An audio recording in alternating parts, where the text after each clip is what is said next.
Hey guys, welcome to the Deathwatch Gaming drill course. This is course number 1 and it's a course on troop organisation. So the first thing that I would like to talk about right now is Planetside 2's metagame, and by that I mean the large scale war that's going on between the three factions and who's winning and all that sort of stuff. So, if you consider each faction has a similar sort of resources, a similar sort of population, similar capabilities with their vehicles, all that sort of stuff, bear in mind that's been balanced intentionally so by the game developers.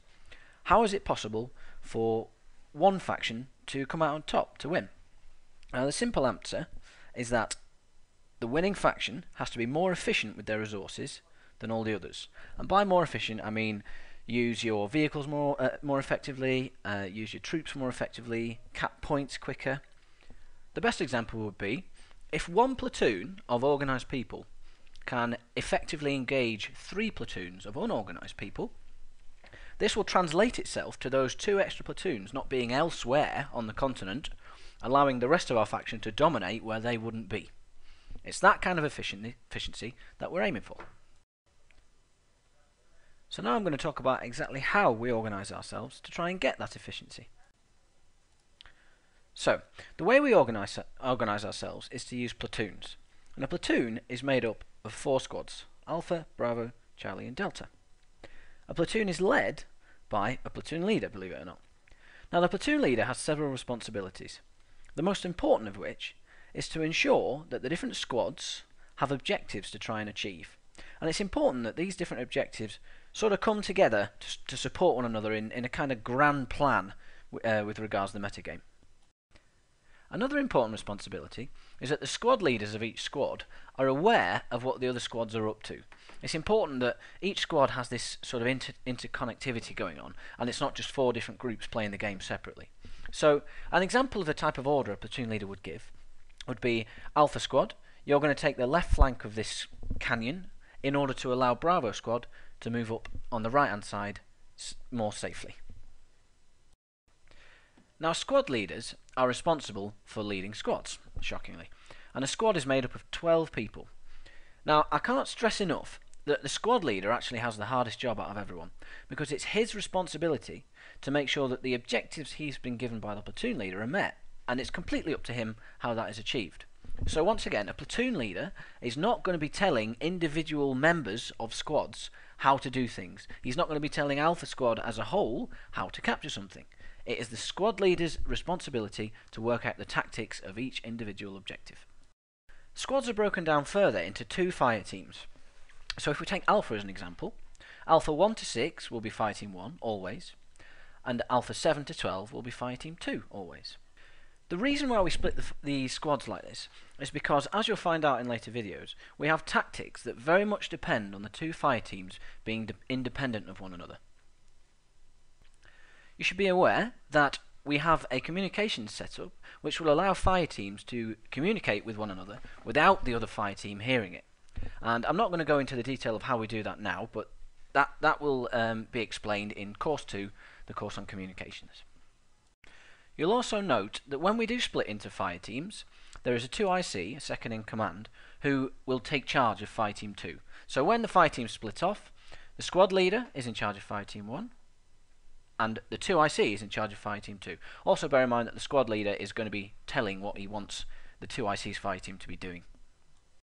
The fact that fire teams have to be independent of one another and self-sufficient means that the classes in each slot are going to be prescribed, because we need so many damage dealers, we need so many medics, we need an engineer, whatever, in each fire team so that they can both be sustainable, separate of one another.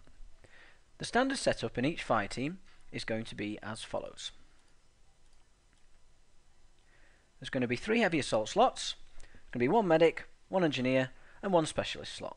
An example of a specialist might be a light assault, because the squad leader wants him to throw a flash into a building, maybe a max so that everyone can follow him in and he can soak up some damage, or an anti-air max for example. Now these slots are going to be awarded on a first come first serve basis. So what's going to happen when we form new fire teams and new squads and things is that the squad leader is going to shout up in TeamSpeak or in outfit chat, whatever, that he has, say, 2 heavy assault slots and a medic slot in fire team 1 available. And the first people to shout up to say that they will fulfill that role will be able to join the fire team. Now this setup's going to remain static unless the squad leader requests otherwise, because there are going to be situations where this makeup isn't going to be the most efficient. So an example might be a max crash, where we need sort of, I don't know, 5 maxes in a squad, followed by 3 engineers, 4 engineers, that sort of thing. And because these are specific situations, unique situations that are only going to take place every now and then, the squad leader can request changes from people on the spot. Once the objective's then been completed, he'll then tell everyone to switch back to their original classes, and we'll come back to this specified fire team makeup. I just said that the fire team setup is static. Now, I just want to put a caveat on that and make sure that everyone understands that there is still a good degree of flexibility with this fire team and squad makeup. Okay, so an example would be if a squad leader wanted some advanced recon. So maybe he'd send Alpha 6 into a Scythe, and he'd change Alpha 3 to a Max or something like that. Or another example would be if the squad leader wanted a fully armed Mag Rider going. So he'd get Alpha 5 and 6 to go into a Mag Rider and shimmy it all around a little bit. Now, the point being is that this flexibility is entirely at the squad leader's discretion.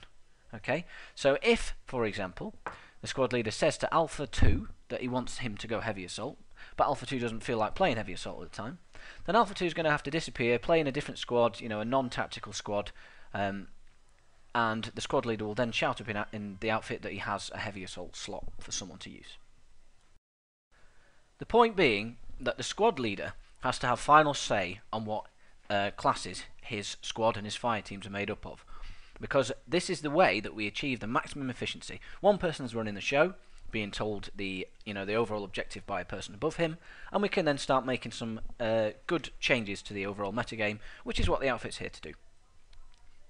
So that pretty much wraps up the first course on troop organisation.